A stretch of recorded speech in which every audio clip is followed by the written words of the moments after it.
We're live, folks, here, Honolulu, Friday afternoon, downtown Honolulu, ThinkTech Hawaii. Ted Ralston here, your host on the show, Where the Road Leads.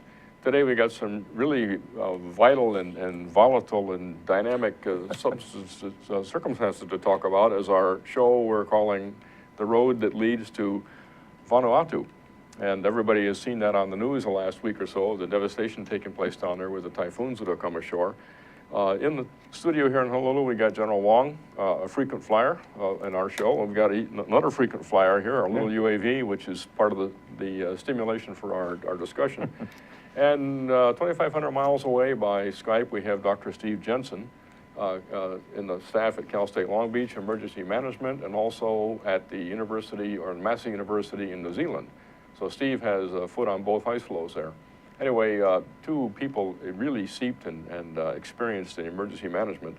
And we're sitting and observing and attempting to influence in a positive way the efforts that are taking place down there in the South Pacific, where the devastation is rampant on the islands, I should say. We have two of our team who are not presently here. They're actually en route downrange. Pat Meyer from a group called UA Aviators, which is a group that is thinking of UAVs like the ones that are on the table decorations here, in use in mapping and in situational awareness. And also Steve Hunt, who's the CTO of Team Rubicon, who's self-deployed forward to begin taking a situation awareness picture and then advising the rest of us how we can fit in. But be that as it may, let me get to Steve Jensen, who is our first-time flyer on this show. And you've been watching the email exchange. Steve, you've been involved in the last couple of days as the situational awareness reports and such are flowing.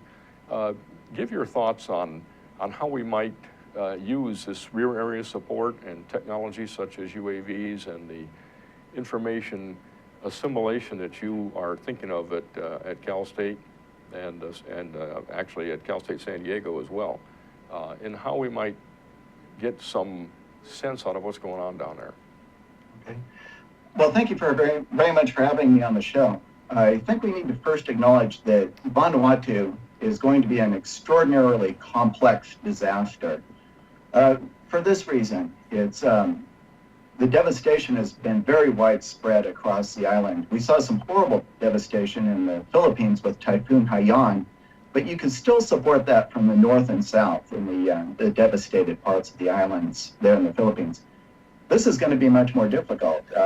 Widespread devastation across Vanuatu, and very difficult to support logistically, plus a rather poor island state. Not very well connected with the world's economy either. So it's getting a lot of attention right now. That's a good thing. But typically we see these things dropping off in the next week or two, unless there's compelling reasons for them to stay there. In Japan, we saw continued presence of media because they're integral to the supply chain. Unfortunately, Vanuatu is truly off the map for a lot of us, which translates into we don't get the support necessarily, we don't get the big donor dollars that can come in. That's just the reality of this business. So that means we're going to have a lot of difficulty in helping to rebuild a place that's isolated economically, it's isolated logistically, it's just not well connected with the rest of the world. And then we had another problem, and that is climate change issues.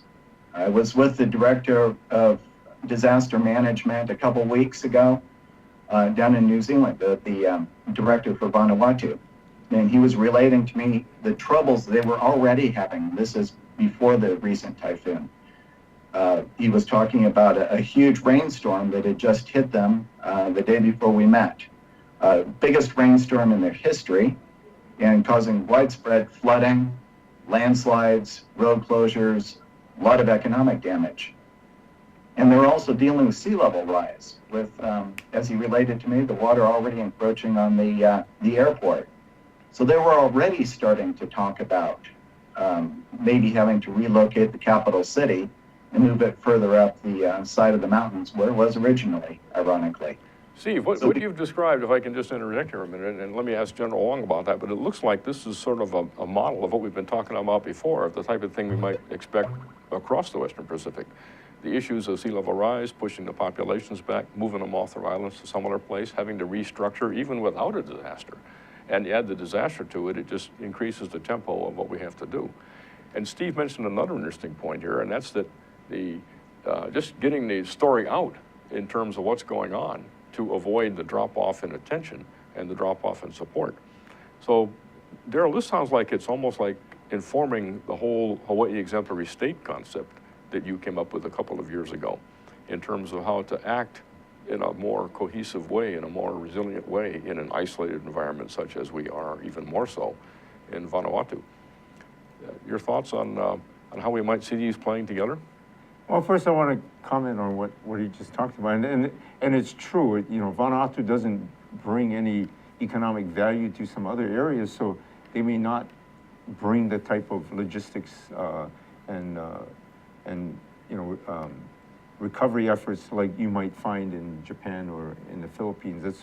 But I think Vanuatu, like you said, bring a very interesting laboratory discussion on how do you support something so far away.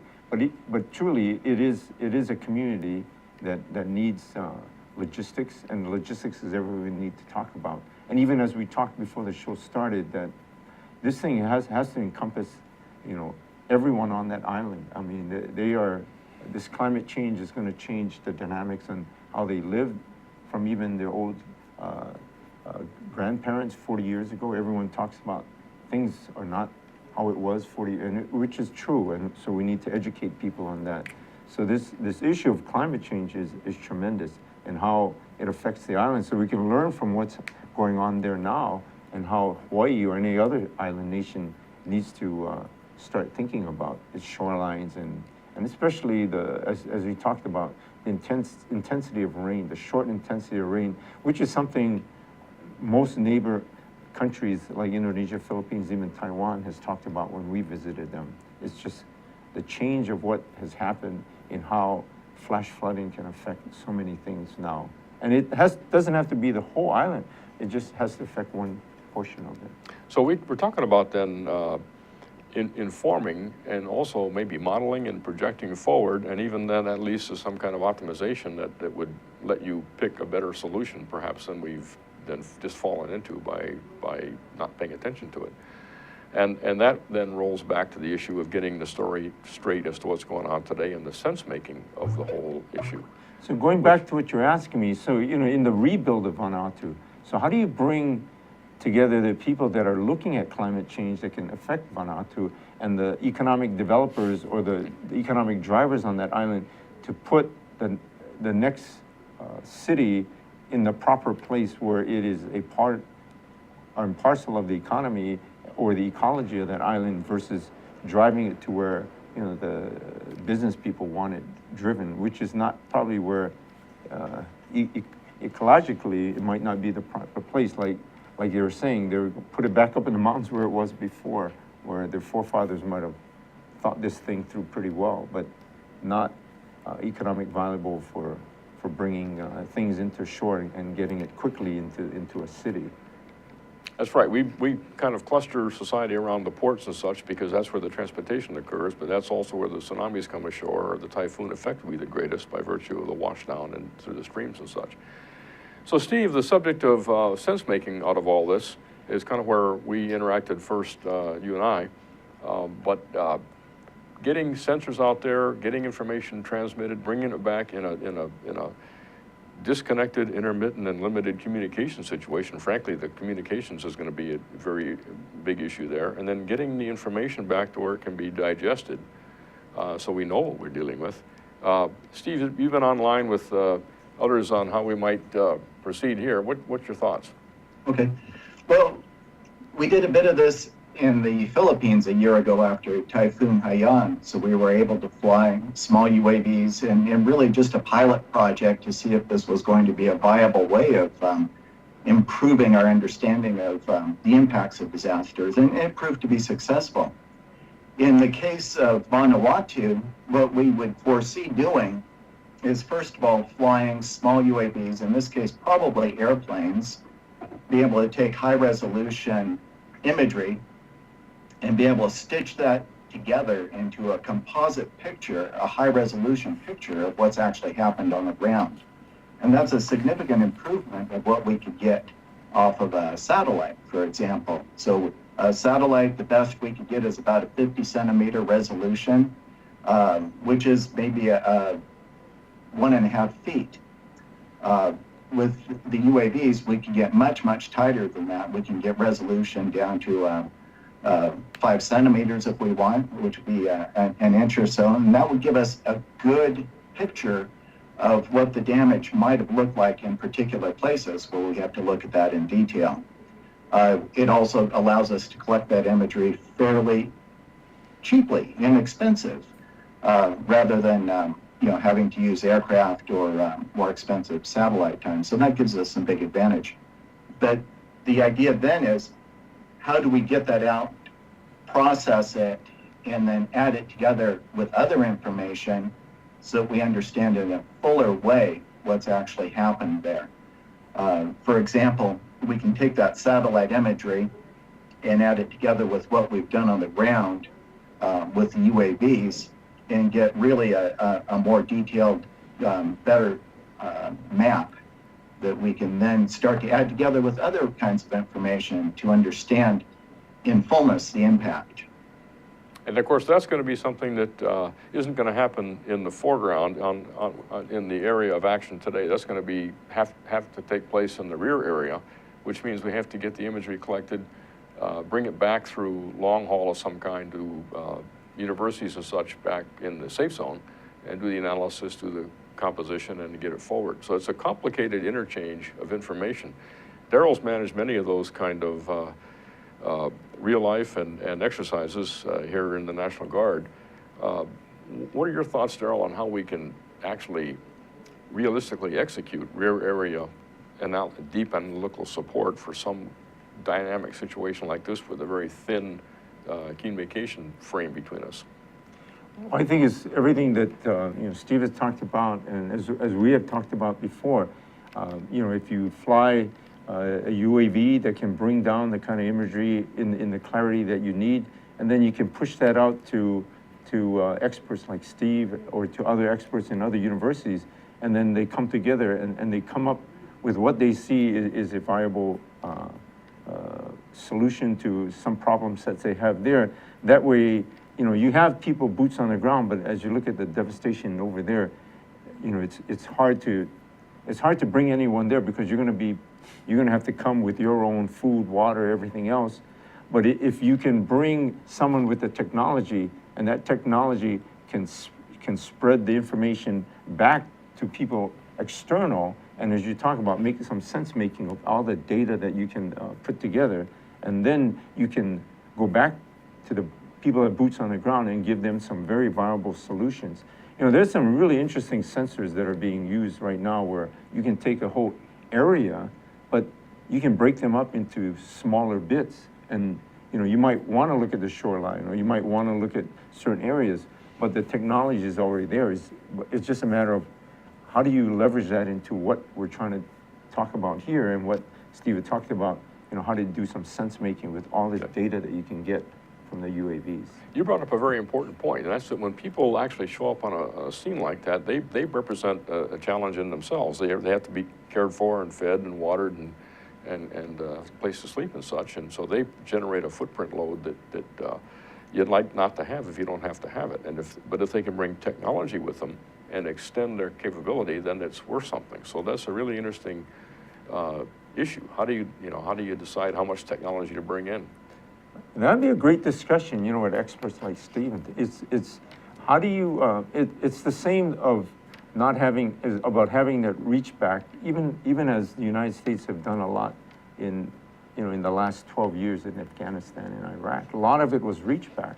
You flew UAVs to get information, and then you didn't put people in harm's way. I don't want to say Vanuatu is in harm's way, but when you go to some place as remote and as devastated, it is putting some of your own people in harm's way because you're not sure of a lot of things that are there.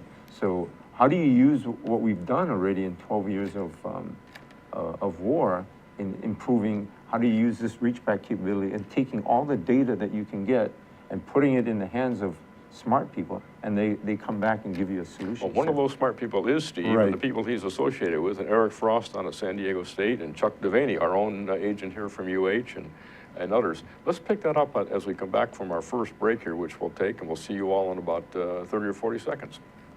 Hi, aloha. My name is Chris Leatham, Am I and I have giving you a the right show called The Economy in You. got? The show plays every Wednesday at noon, and on my show, I bring on guests who are interested or working in the technology space. And so I'd like you to come and watch the show and learn with me about all the sort of exciting things that we're doing in Hawaii to build and grow our economy ecosystem. So I'd like to say aloha, and I look forward to seeing you on the show. Thank you. Inspired by an ancient culture, classical Chinese dance, vigorous physicality, timeless stories, 5,000 years of Chinese music and dance, Shen Yun presents authentic Chinese culture. Coming to Blaisdell Concert Hall, May 8th and 9th. Tickets at shenyun.com or call 808-792-3919. Here we go again, folks. Friday afternoon, Ted Ralston, General Wong here in our studios in Honolulu, ThinkTech Hawaii studios, on our show Where the Road Leads, talking about Vanuatu. We have Dr. Steve Jensen with us in California by the magic of Skype. And Steve's connected in with a large network of people in the Pacific and in the West Coast in this subject of information management in an austere situation and a disaster. Just before break, we were talking about, what Daryl was talking about was the experience that has been gained and gathered in the last 10 or 12 years of Middle East conflict. That has a value to us here in terms of rear area support.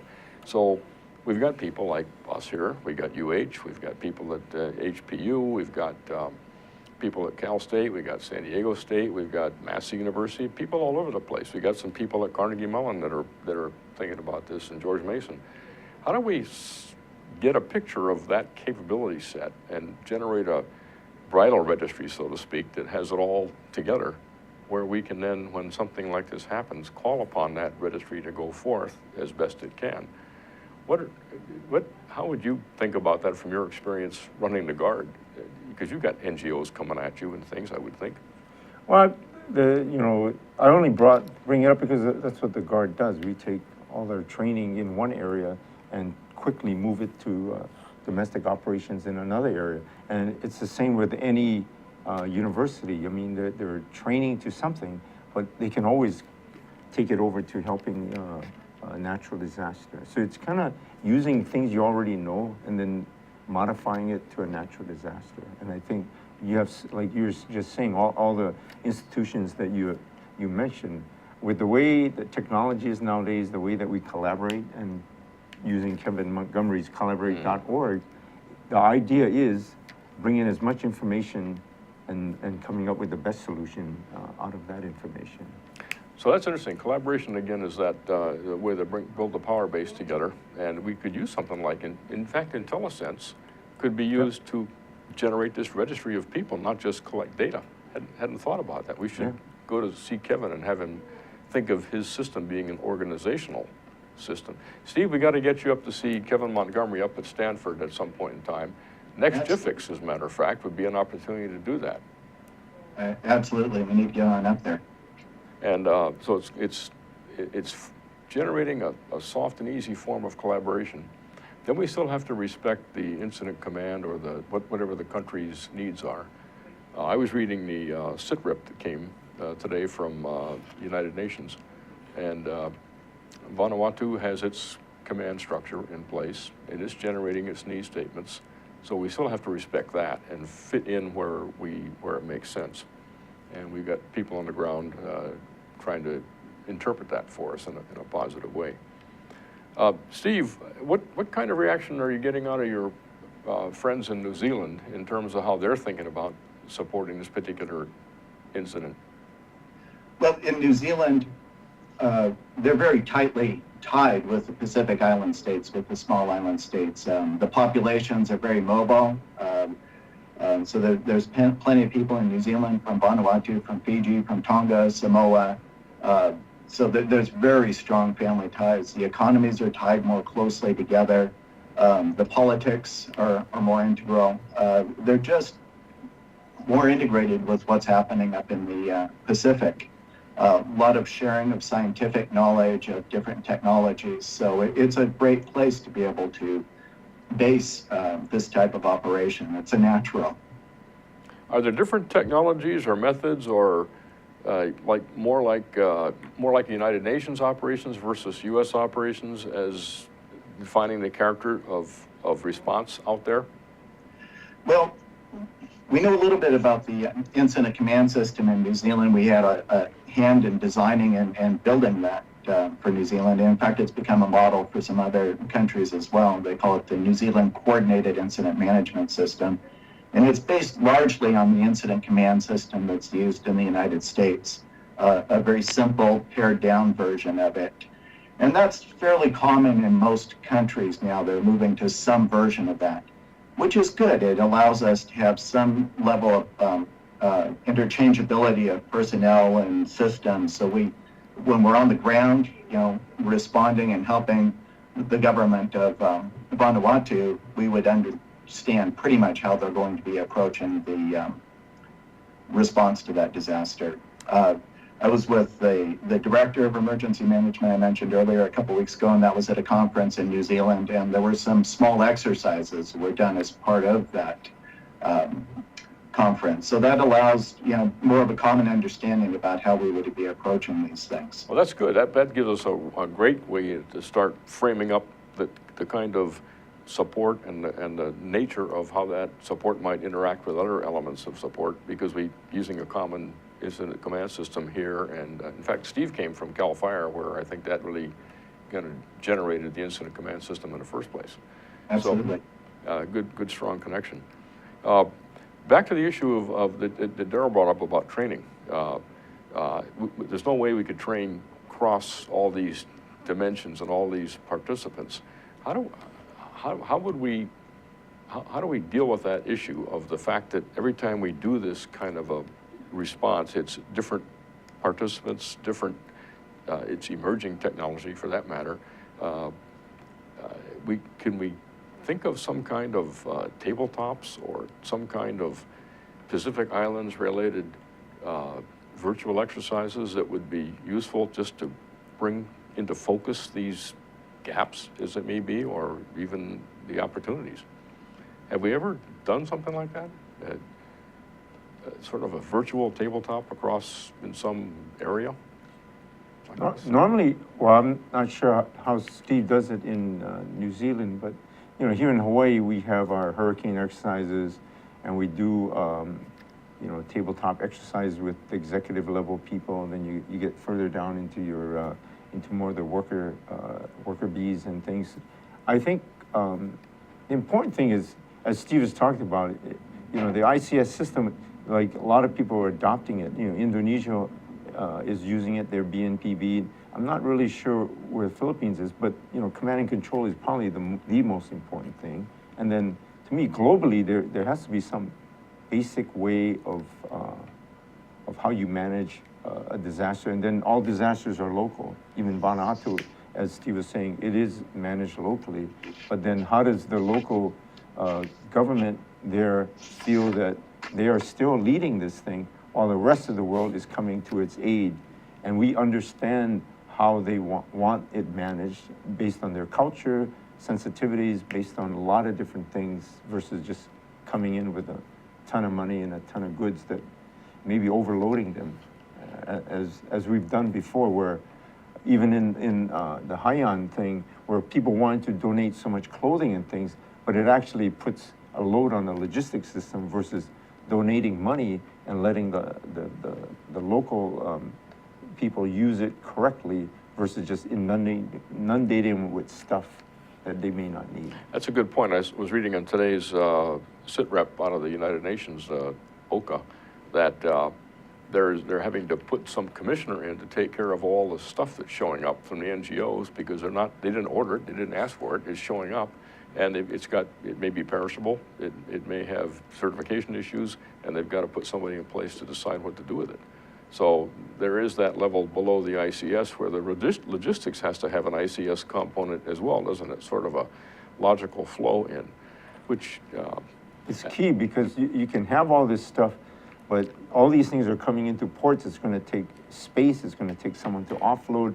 So as Steve talked about, you need to make it as user-friendly as you can, but you need to have the right stuff at the right time.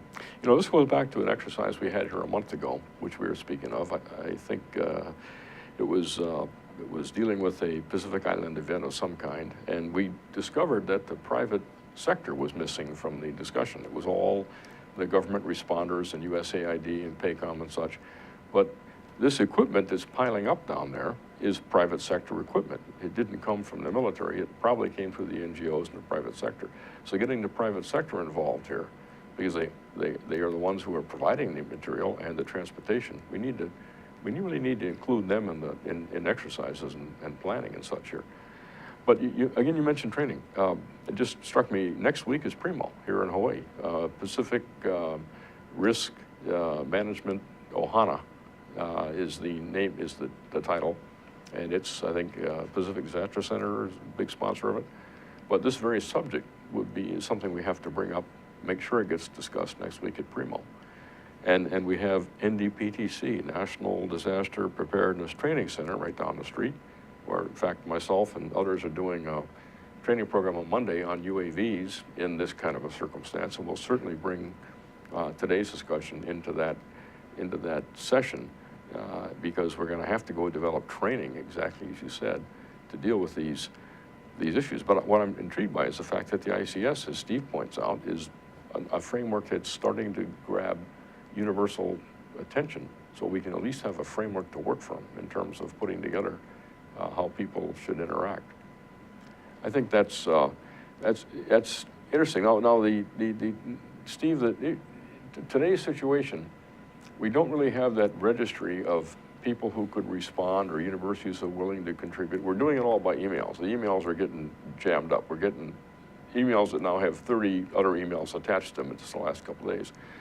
What are your thoughts on how we might clean up that information flow in terms of collecting and managing the response that could occur?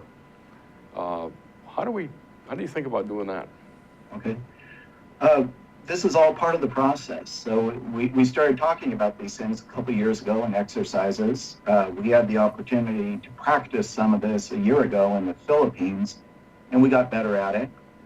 We've had many discussions since and some more exercises. And now I think we understand pretty much how we could do these things. So there's the Chinese concept of crisis. You remember it's not entirely accurate, but it says the crisis, you know, it's the Chinese symbol. It's danger and opportunity. So we've got great danger. We've got a lot of trauma that's being experienced in Vanuatu, but that's also opportunity. It's opportunity in Vanuatu to be able to get this thing right, to be able to carefully acknowledge the climate change nexus of this disaster, and to be able to build back better and stronger. And I love the way the general was talking about being able to work with the local institutions there. A great mistake was made in Haiti, where we came and stood on top of the local institutions instead of actually working with what was there, taking our time and working with what's there. I think in a good Pacific way, we need to work with the institutions of Vanuatu and respect their decision making and their authority, and just come in there and support them as good neighbors. It's an opportunity also, and it allows us to improve these systems. So we've learned more about what these systems need to look like over the past few years. Now it's our time to actually get out there and see if we can put these into place, learn what we can, and start to get better at this, because we're certainly going to have a lot more problems in the future. We need to be able to anticipate these kind of problems and keep people out of harm's way. But when they do happen, we need to be able to move intelligently and in a cost-effective way to be able to respond quickly, minimize loss of life and property, minimize damage to economies, and to be able to build back in stronger ways so we don't have these things happening again. You know, there's another side to this. I should have made this anecdotal comment for General Wong's benefit, but Steve, you won't mind, but part of this is personal dedication and personal devotion to get these issues understood and get them right. And Steve Jensen is one excellent example of that. In fact, it was last year, a year and a half ago, he was on a tour of the most devastated places that he could find in the world map, that just to learn what they're all about face to face, checked himself into the Philippines after the Hainan typhoon to understand what was going on there. And Steve observed that through our work together, he had said, he called up and said, you got to get this exact helicopter here, this UAV, and some others you got to get them over here, because we desperately need to be able to help the local barrios, the local mayors, just get a picture of what they've got, a simple picture of what they're dealing with in their own area. And he said, there's a big role for this kind of technology. Come on over and get it over there. So we got together with UH and Embry-Riddle and put a team on the road, and off we went, and we've learned from there. So I thank you, Steve, for, again, your personal motivation and dedication to come up again. So there's an issue here that there's, how do we get like-minded people? How do we get people who think like Steve, like you, like others, to form this bridal registry that contains them all, so that there is this body of people who can act, with respect and with understanding, and help be ready, go forward. What do we do here in Hawaii? Well, we have HARP now. We have CERT. We have things that are coming together at the citizen level. So I think the concept of HARP could be exported. I mean, the concept of it is the same as what FEMA here is asking everyone in its THIRA. So I mean, you're basically asking a smaller community, what is your risk? How do you view your own risk? How can you mitigate it so that government doesn't have to come there, immediately, but you within your own community understand your risk, and you understand what you have amongst yourselves to be resilient for 2, 3, 4 days until help can come. So to me, that concept just expands, further and further and further, that, maybe the future of Vanuatu now, after it rebuilds, is they understand then how long after they rebuild, how long they really feel they can survive on their own, based on everything that could happen again. And then, there could be a quick reaction team that goes there right after to help them. So that it's just a concept of how do you get these communities to think about, put a percentage of their brain power on looking at the risks in their community in time of a natural disaster. You may have just described the mission role and the objectives of AIRS, A-I-R-S, which we met with a couple of weeks ago. Let's bring that up and talk about that on the next segment here after we take a short break. We'll be back in 30 seconds. Here's the deal. I'm Jay Fidel. I'm the host of Hawaii, the State of Clean Energy, which is the Energy Policy Forum's program on Wednesday. That's how we call Wednesday Energy Wednesday. We call it Energy Wednesday every Wednesday. Are you surprised? Okay, and we get guys like Jim Alberts here from Hawaiian Electric who can tell us what's really going on in energy. We want to be informed. It's so important. It's the most important initiative in our state. Clean energy is major, okay? And that's why we cover it on this show. That's the deal. What do you think, Sharon? I think that's great. That's why we're here every Wednesday from 4 to 5, and we hope you all join us so we can hear people like Jim coming on our show, and co-host Ray Starley from Hawaii Energy. Okay, Jim, you've been here today. You've seen this. You heard what she said. What do you think? I think it's a tremendous opportunity for people to come together and talk about the issues. Oftentimes, there isn't a good forum to bring these key issues out into the public, and this is a tremendous way to go about it. And the activity of this show is essential to keep talking about energy, because as you said, it's such an essential part of our lives that we need to pay attention to it, and we need to think about the future. Okay, Ray, your turn. Well, this is a special time in the history of Hawaii where we're making some pretty radical changes in the way we use energy and generate energy. And this show is the one place you can count on coming to every Wednesday and hearing something about the latest issues that are on the table, being discussed, that will affect us all going forward. So come join us, and if you have some ideas you want to share with us about energy, give us a call and let us know. We'll put you up here and let you talk for an hour. So come see us. Thanks, Ray. Thanks, Sharon. Thanks, Jim. It's great to be, from ThinkTech's point of view, it's great to have this show. We love the show. It's our most important show. So come around and listen to us 4 to 5 on Wednesday. Thanks a lot. Bye. Aloha. Aloha. We're back, folks, Friday afternoon in Honolulu. General Darrell Wong, Ted Ralston here on our show, Where the Road Leads. The road leads this time to Vanuatu. And we have Dr. Steve Jensen in California joining us by Skype once again in our final segment here. One of the things I like to do in our final segment is make sure that at the very end we ask each of our guests, which would be the two of you, to state to the viewing public here what they would like to have that public takeaway as the most important message from this conversation. We'll get there in a few minutes at the end of the segment. But what we were, in fact, for the folks who are not in the studio here, the discussions before the show, after the show, and at the breaks are sometimes more interlocking and rich than what we actually do on camera, as we just experienced.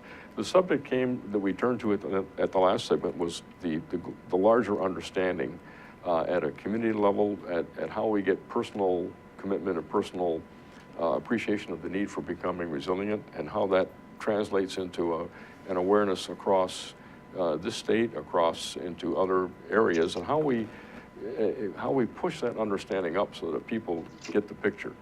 And Steve was, I think, wanting to make some comments about that, and Darrell, you've got some as well. Steve. I think the important thing is we understand how much the world has changed in the last 20 to 30 years. Even in a place like Vanuatu, we're really living in a much more globalized society. We've got systems that can work across nations. They can work in real time. They can be supported by technology, by organizations, by institutions.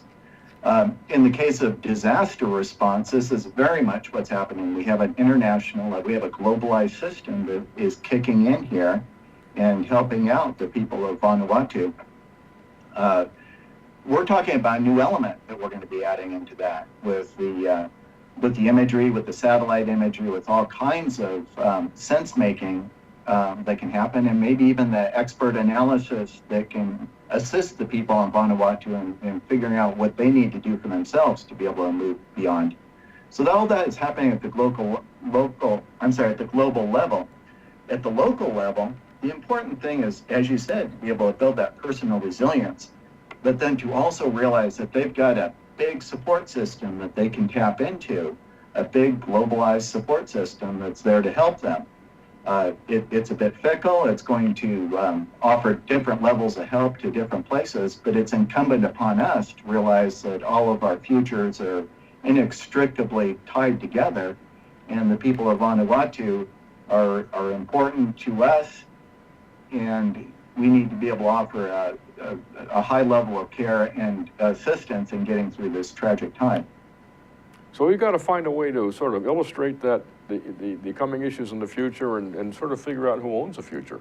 And it turns out we all own the future in our local involvement, and in as Steve saying, talking about the partnership that supports the connected world, a more connected world, and the world is more mutually independent or interdependent. And once again, as a geographer as you are, General, illustrating things in a geospatial relationship is what geography is all about. So it all comes back to that issue of collecting information, illustrating it, and identifying through the illustrations where the gaps are, where the strength points are, the weaknesses, and then getting people to be responsible to those issues.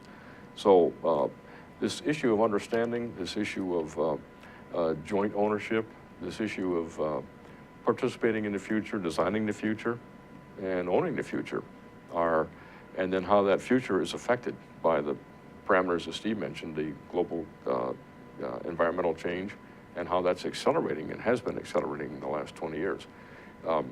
Once again, the question is, who owns all that? That's, we all own it in some way, but we don't all necessarily follow the same drummer. So this is an intriguing problem. As the world has got more connected, it needs this kind of tabletop exercise for the world, frankly.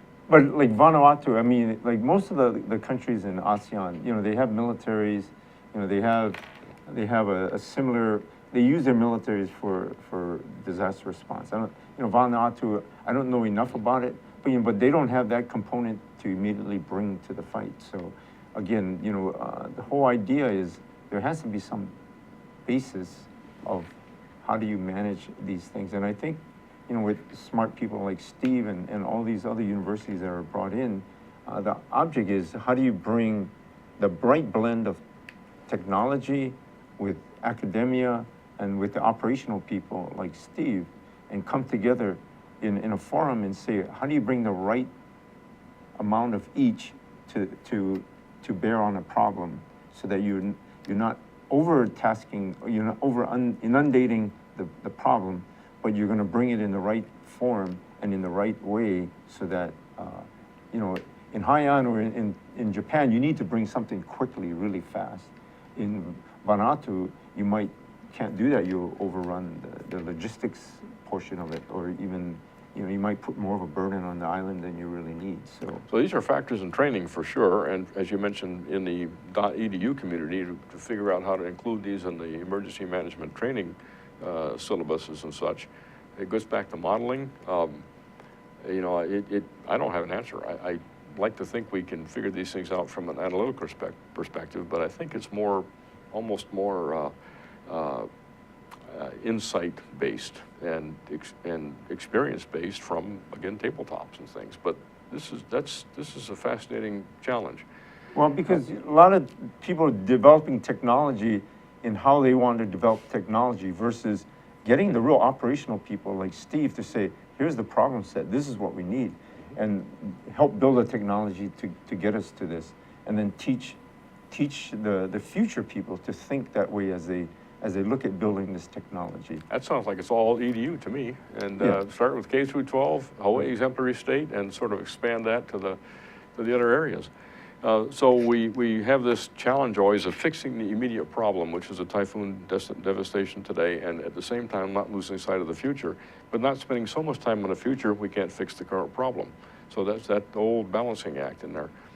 Steve, we're going to be signing off in a bit here. Give us your last thoughts and what you'd like to have people take away from this 45 minutes we've spent talking about this very significant problem.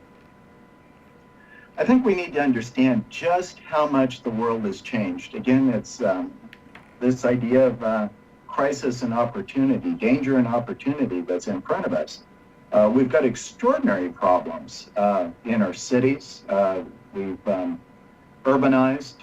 We're 53% urbanized in the world right now. We've got massive slums. We've got cities are built in places that are incredibly vulnerable to all kinds of natural disaster, and then we add in terrorism, and then we add in climate change issues and a host of other problems. So it's an extraordinary time in our life on this planet, and we need to handle it intelligently.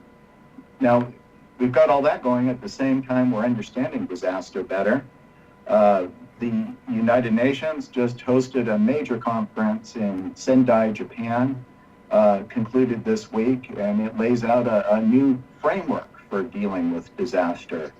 It's a new version of the Hyogo framework, and that's a fantastic document. We're reaching consensus on how we do that.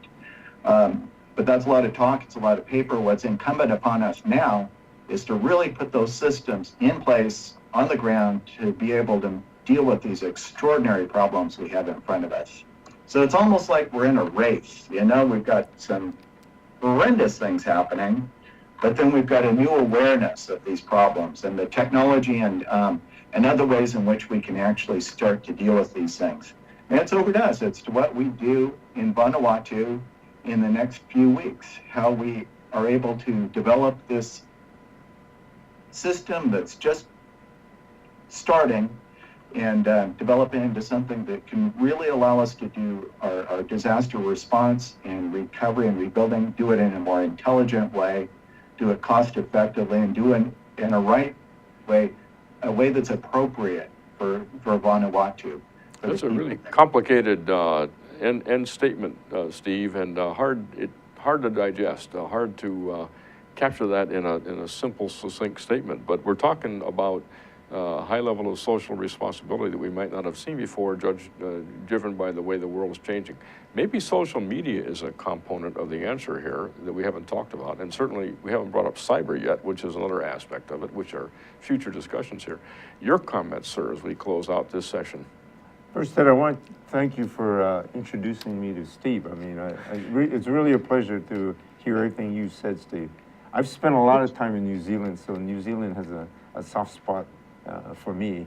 But, you know, in some of the things that, you know, trying to build on some of the things that he talked about, truly, you know, United Nations, you know, a lot of the bigger strategic discussions, but at the end of the day, it's the boots on the ground that Steve has to try to manage and deal with in an actual disaster. So getting even further, you know, how do you get these academic institutions? You got a lot of young kids with a lot of brain power. So how do we give them into academia the true problem set of the operational people like Steve and some of these other countries, and let these kids think differently, but bring together the different departments. You just can't have.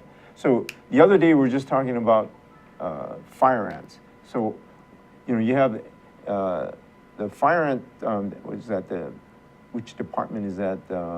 Entomology. Why aren't they working with maybe the GIS side or with some other people? Is there something you can feed into these ants that you can use some kind of a UAV or a satellite to then track where these things are? How do you bring different disciplines that we've never done before to think of the problem set?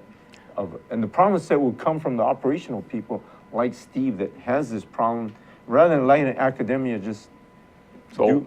Operations first, define the future, get the academicians involved and go forward.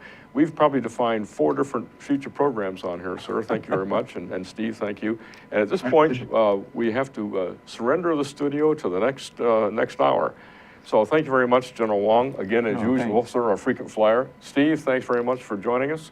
And thank you all, and have a nice weekend.